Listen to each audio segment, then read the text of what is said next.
Today's lecture is on small business organizations.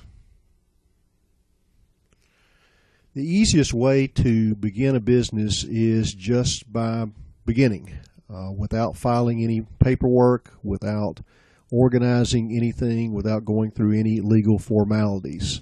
If you open your lemonade stand as Joe's Lemonade Stand and you begin selling lemonade, you are a sole proprietorship.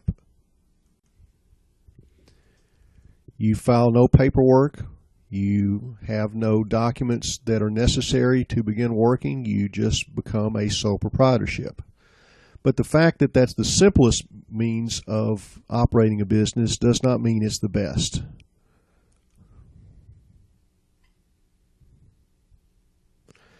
As the sole proprietor of a business, the owner is the operator of the business, and they are responsible for all income taxes on income earned by the business. In addition, perhaps the most important part is that they are personally liable for all business debts. So let's say that Joe's Lemonade Stand sells bad lemonade to someone and they get sick and go to the hospital. They sue Joe's Lemonade Stand, but more accurately, they sue Joe Smith, the sole proprietor of Joe's Lemonade Stand, and they sue him for $1 million. Joe's personal assets, not just the assets of Joe's Lemonade Stand, are at risk. In other words, being personally liable subjects all of the personal assets of the owner to potential liability. The next most simple way of operating a business is through a general partnership. And a general partnership is, again, very easy to do. It requires no paperwork. There is no partnership agreement that's absolutely required. You just now have Joe and Jane that decide that they want to operate that lemonade stand. They have an agreement just between themselves to share profits and losses and have ownership of the business. They manage the business equally. The problem with a general partnership is that the partners have joint and several liability for the debts of the partnership. So now Joe and Jane's Lemonade Stand sells that bad lemonade and they're sued for $1 million. Now the victim who was injured by the bad lemonade can sue both Joe and Jane for the $1 million.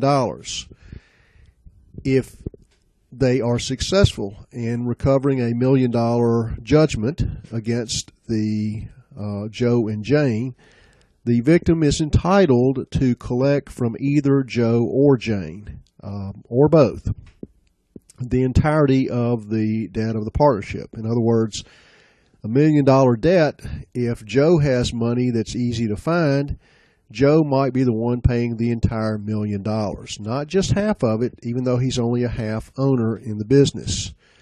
Joint and several liability means that a general partner is potentially liable for the entirety of the partnership debt.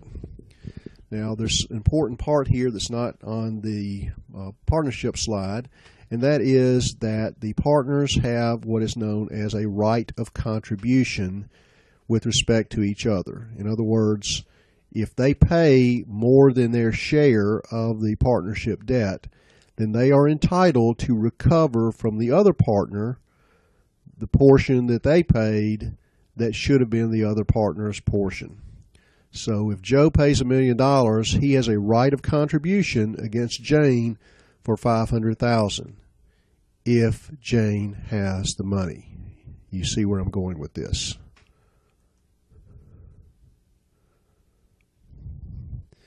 A general partnership, similar to a sole proprietorship, results in the individual owners being responsible for income taxes on the income earned by the partnership.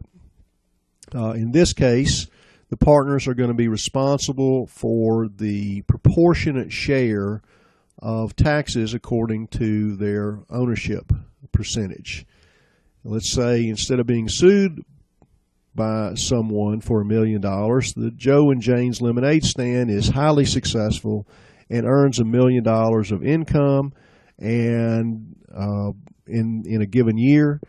And Joe and Jane would be responsible for paying the income tax on $500,000 each. They don't pay the tax on the entire $1 million here. They would pay the tax on just their proportionate share of the income. This is the first entity that we're going to call a flow-through or pass-through tax entity. But it's not going to be the last one that we speak to in that regard. Flow-through or pass-through tax entities mean that the tax attributes pass through or flow through down to the individual owners. This is an important point to remember because there's going to have some pretty significant tax issues that relate to different entities, and so you're going to be responsible for knowing what entities are flow through or tax or pass through tax entities as compared to ones that are not.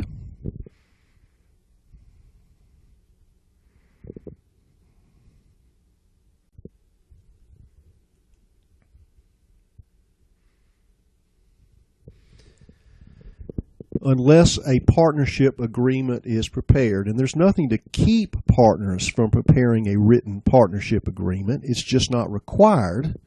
But unless one is prepared, then the death of a partner or the disassociation of a partner, for example, leaving the employment or becoming disabled, automatically dissolves the general partnership. It then begins a process of winding up the operation and distributing whatever assets are remaining. That's definitely a negative for a general partnership. I've used an example of two-person general partnership, but it could be more than 2, 3, 5, 10. It doesn't matter how many. If you had a 20-person general partnership and one of them died, then the partnership would be dissolved. At that point, you would then begin a winding up process, and maybe the 19 other partners would want to continue under the same name, but maybe they wouldn't. In any event, legally, the partnership is dissolved when one of the partners disassociates or dies from the partnership. I'm going to go back before I hit limited liability partnerships and mention sole proprietorships for a second. What happens when the sole proprietor dies? When the sole proprietor dies, the business automatically ceases operation and it dissolves as a matter of law as well. Limited liability partnerships, I'm going to refer to limited liability partnerships and limited liability companies in the same vein because they're very similar in nature. And both limited liability partnerships and limited liability companies are, again, flow through or pass through tax entities just like a general partnership was. But there are several very important differences between LLCs and general partnerships.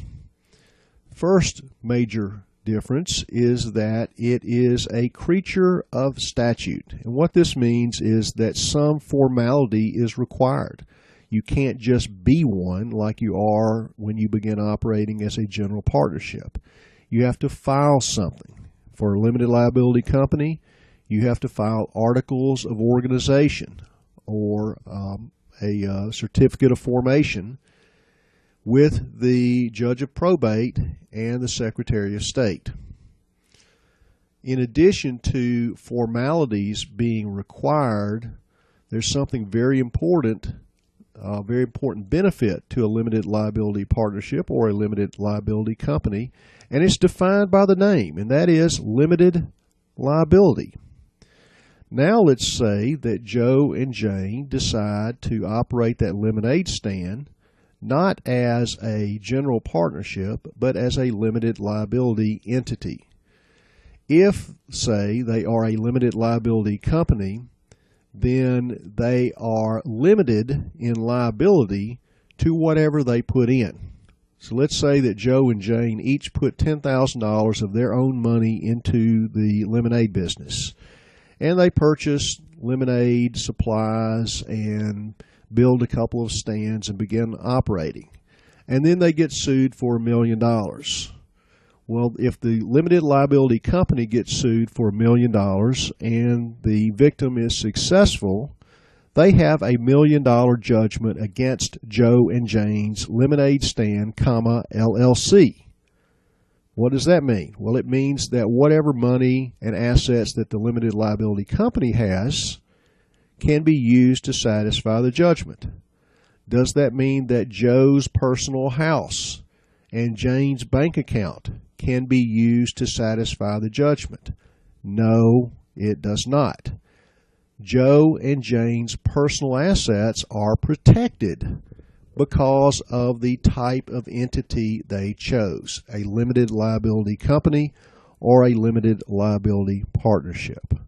So even though the similarity is that they each are a flow-through or pass-through tax entity, that's where the similarity ends. There are major differences between a general partnership and a limited liability partnership or limited liability company.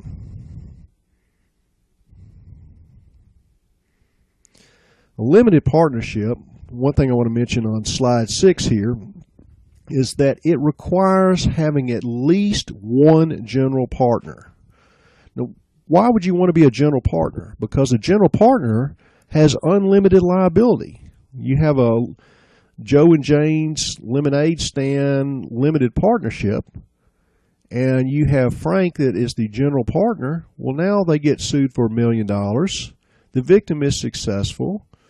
The company has $20,000 worth of assets in it, and Frank is on the hook for the rest of the $1 million because he has unlimited liability, but Jane and Joe are limited partners, and they don't lose a dime of their own money, just what they put in. So why would Frank want to be a general partner? Well, the reason he would want to be a general partner is because he can participate in management, and he is the only one that participates in management.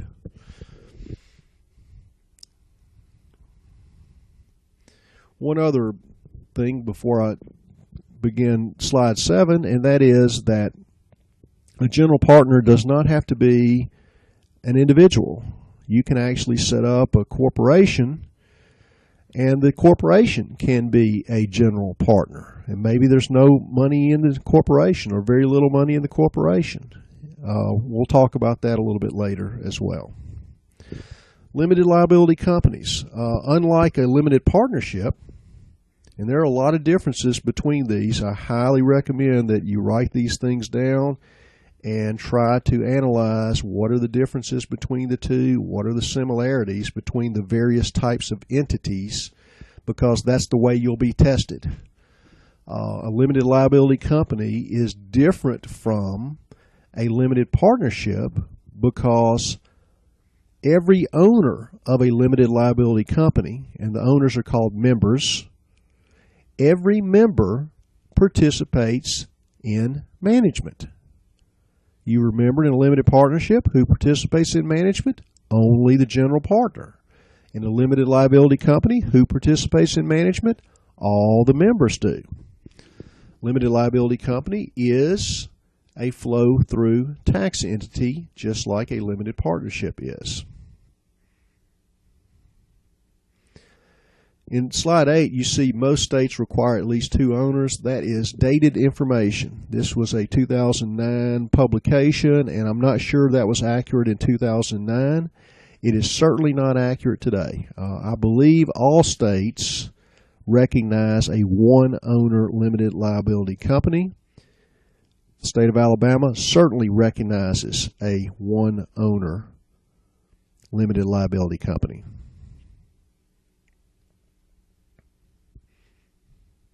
And you see that members of limited liability companies may be corporations or partnerships, and there can be unlimited numbers of them.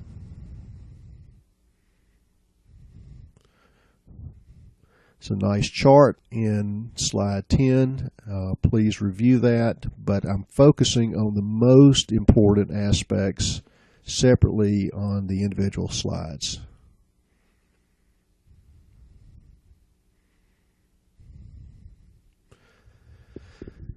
In a limited liability company, because it's a creature of statute, you have to have certain formalities that must be followed, and you must file something with the state. And what you file is something called Articles of Organization. Alabama changed the law last year, and we now recognize that either with Articles of Organization or something called a Certificate of Formation. And I'm good right now with Articles of Organization. In addition, a limited liability company will also have something that is not filed, and that is an operating agreement. An operating agreement is not absolutely required. Articles of Organization, mandatory, must exist and must be filed for a limited liability company to exist. Operating agreement, not mandatory, not public. Obviously, the Articles of Organization are public because they are filed with the Judge of Probate and Secretary of State. Anybody that wants to can go down to probate court and take a look at limited liability company articles that have been filed from various companies. On the other hand, the operating agreement is a private document. It is not filed. It is not required necessarily. However, the operating agreement is far more important for managing the day-to-day operations of the business. It actually contains the details. Who are the members? How is the limited liability company managed? You can actually, if you don't say anything, the members all manage the limited liability company, but the operating agreement may say, wait a minute, we're going to have managers of the LLC and not members that manage. Instead, we'll have specific managers that do it. So you can either have a manager manage it, or you can have all the members manage it. Think of all the test questions I can be asking with this kind of detail.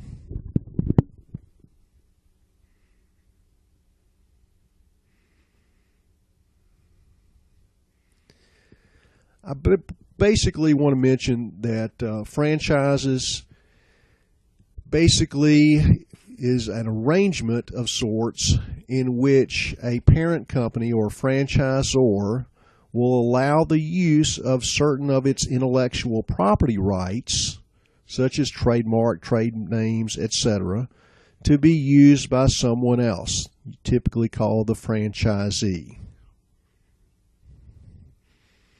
And there are various different types. We're not going to spend a lot of time on this. It is a separate area of the law all to itself. But you know that McDonald's operates as franchisees, and so does the Subways of the world, and Burger Kings, etc. You also have the Buffalo Rocks, Coca-Cola, etc. Most car dealerships, you've got a Chevrolet car dealership or a Honda car dealership. You may have Sarah Honda, Tameron Honda, and those are franchises of Honda itself. You have a lot of different laws that relate to franchises. Typically, the first law you're going to look to is the franchise agreement. And the franchise agreement is contract law. It's the law between the parties. The franchise agreement must comply with federal and state laws. But typically, you're going to have a very detailed, very complex franchise agreement in order to have a franchise.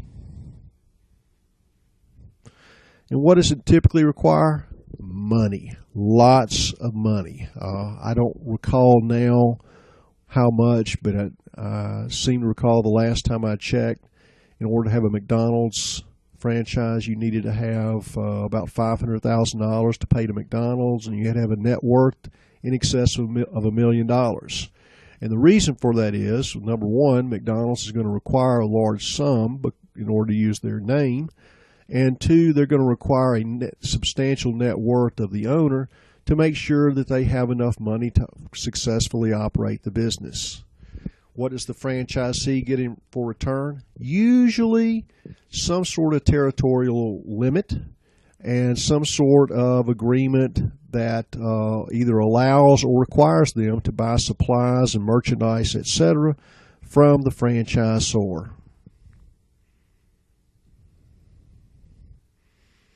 And that's all we have for small business organizations. We have much more detail coming in corporate law. Stay tuned.